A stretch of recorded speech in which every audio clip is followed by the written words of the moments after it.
Howdy viewers, Vinny here again with another vineyard update. You may recall when I pruned my vines earlier this year, I took some cuttings.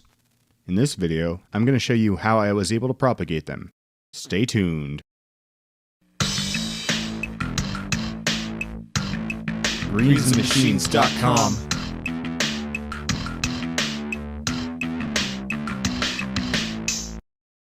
Time for a flashback. These are the cuttings I took from my Tempranillo vine when I was pruning this year.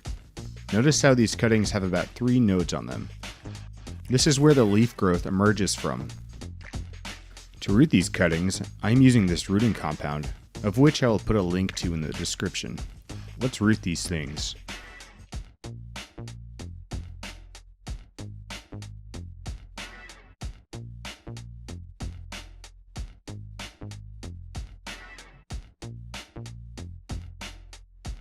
A quick dip of the cutting into the powder, and it goes straight into the soil.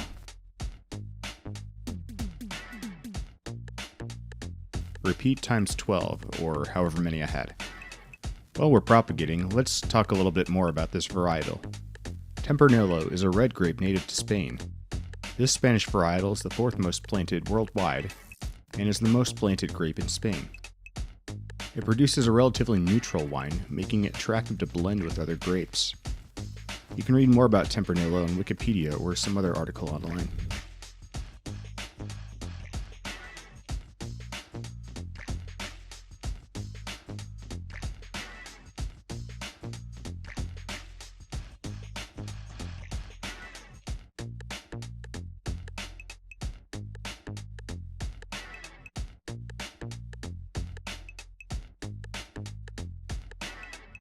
Wow, that propagation went fast. Now all that's left to do is water it and wait until bud break happens. It should be a few weeks until we can see some growth. We'll check on these new cuttings and my cuttings from last year then later. A few weeks later. Now that it's March, you can see the leaf growth on my cuttings, meaning they rooted successfully. I love seeing this happen. The plan with these now is to allow them to establish until the leaf growth is a bit bigger.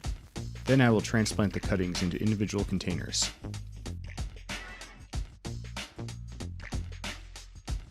It is especially good that these cuttings rooted because my go-to source for new wine grapes, Picnic Day, has been cancelled over the outbreak of the virus. I'm saddened by this, but at least I can continue growing my vineyard from itself. The other benefit from these grapes is that they can take place of those killed by the rabbits last year. I'll link that video in the description below in case you missed what happened there. So that's how the new cuttings are doing. Be sure to subscribe to Greens and Machines to see more updates on my garden and vineyard, along with many other projects we've got going on here. Be sure to check out one of these other videos before you leave. We'll see you in the next video.